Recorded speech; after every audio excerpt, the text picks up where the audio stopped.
कार्तिक, आपको क्या लगता है? आप तो डेटा क्रंचिंग के माहिर हैं, लगातार चुनाव पे आप नजर भी रखे हुए हैं और आपके साथ हमने जो कार्यक्रम किया था उसमें भी आपने बड़ी गहराई के साथ किया था। अब तो वोट पड़ चुके हैं, तो जो सबसे बड़ी तस्वीर उभर के क्या सामने आती है आज की तारीख में? आपका क्या मानना है इसमें? वोटर्स उत्साहित थे इस इलेक्शन में। कीनली कंटेस्टेड इलेक्शन था ये, डेड इलेक्शन नहीं था कि पहले से रिजल्ट सबको मालूम था। और वही बात है, जो इतने विद्वान लोग बैठे हैं उसमें कुछ ऐड करने के लिए बचा नहीं है, बट आई थिंक मैं समराइज इसको ऐसे ही करूंगा कि जो कांग्रेस 25, 30, 35 पे दिख रही थी साल पहले, वो अगर आज 70, 80 पे है तो उससे इलेक्शन बना है ये। अब हम काउंटर फैक्चुअली सोच सकते हैं कि वो 100 या 110 कैसे पहुंच सकती थी, और विजय सर ने बताया, अनिल सर ने बताया, सबने बताया कि, और मैंने पिछले शो में यही कहा था कि अशोक गहलोत साहब की स्कीम्स को बहुत कुछ कॉम्पनसेट करना था, अपनी ऑर्गेनाइजेशनल वीकनेस को कॉम्पनसेट करना था, अपने एमएलएस के खिलाफ एंटी इनकम्बेंसी को कॉम्पनसेट करना था, पार्टीज की इंटरनल रिफ्ट को कॉम्पनसेट करना था, बीजेपी के चेहरे को कॉम्पनसेट करना था। लेकिन आशुतोष जी, एक बात इसमें अहम है, बीजेपी ने बहुत खराब इलेक्शन लड़ा है ये। कोई स्ट्रीमलाइंड कैंपेन नहीं था, कोई एक मुद्दा नहीं था, कोई एजेंडा नहीं था, बहुत बिखरा हुआ campaign, basically throwing the kitchen sink, ये भी डाल दो, ये भी डाल दो, ये भी डाल दो, कुछ तो चलेगा।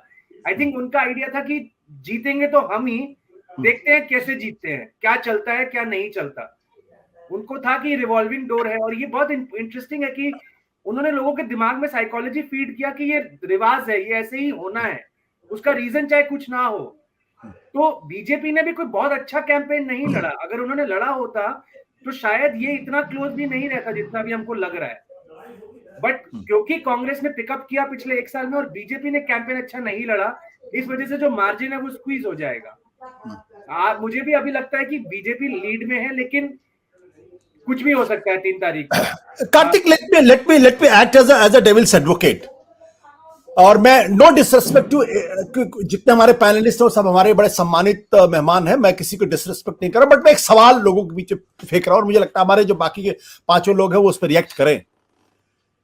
क्या हमारे पैनलिस्ट, क्या राजनीतिक जो विश्लेषक है, क्या चुनावी पंडित हैं, जो राजस्थान की परंपरा है पेंडुलम की, उसकी वजह से वो ये कहने की स्थिति में नहीं कि कांग्रेस पार्टी जीत रही? उनका डर है कि हम कहीं वो स्थिति तो नहीं।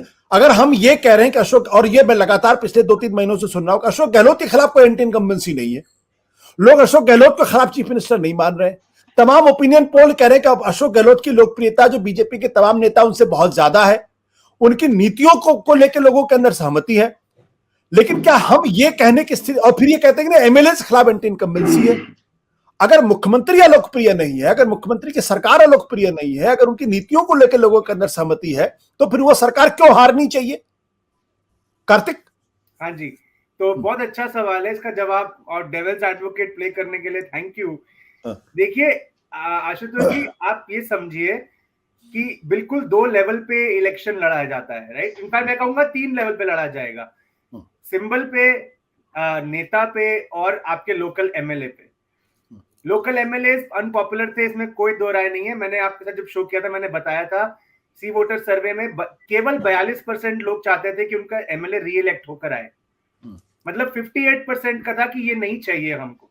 तो गहलोत साहब ने कोशिश की कि उस फैक्टर को डाउन प्ले करके अपना चेहरा इतना बड़ा बना दें कि लोगों को लगे ही नहीं कि एमएलए रेलेवेंस का है, सिर्फ गहलोत साहब को हम वोट दे रहे हैं। ठीक है, उन्होंने कोशिश की, और गवर्नेंस के मुद्दे पर गवर्नमेंट से 60 से 70% सेटिस्फैक्शन रेटिंग है कांग्रेस में राजस्थान में। तो ये बात आपकी बिल्कुल सही है कि एंटी इनकम्बेंसी सीएम के खिलाफ नहीं है लेकिन एमएलए के खिलाफ है। लेकिन अब आप सोचिए, मुझे तो 5 साल एमएलए के साथ डील करना है अपने, और अगर आप अभी जब राजस्थान के जो लोकल जर्नलिस्ट है वो बेहतर बताएंगे, 2020 के बाद जिस तरीके से एमएलए को फ्री हैंड दिया गया अपनी कॉन्स्टिट्यूएंसीज में to maintain the stability of the government, तो उससे कहीं ना कहीं डिससैटिस्फैक्शन है कि एरोगेंस है, करप्शन है, एटसेट्रा एटसेट्रा। तो वो उसको आप बिल्कुल अंडरप्ले नहीं कर सकते।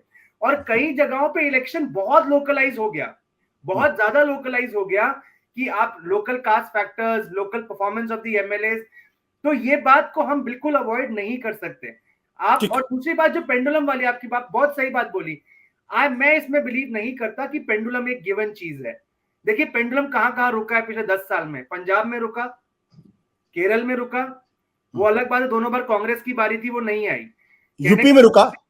हाँ जी, तो कहने का मतलब है सर कि पेंडुलम भी तभी घूमता है जब सामने वाली पार्टी कुछ प्रेजेंट करती है। आज की तारीख में पहले होता होगा बाय डिफॉल्ट, अब मुझे लगता नहीं कि बाय डिफॉल्ट वोटिंग होती है।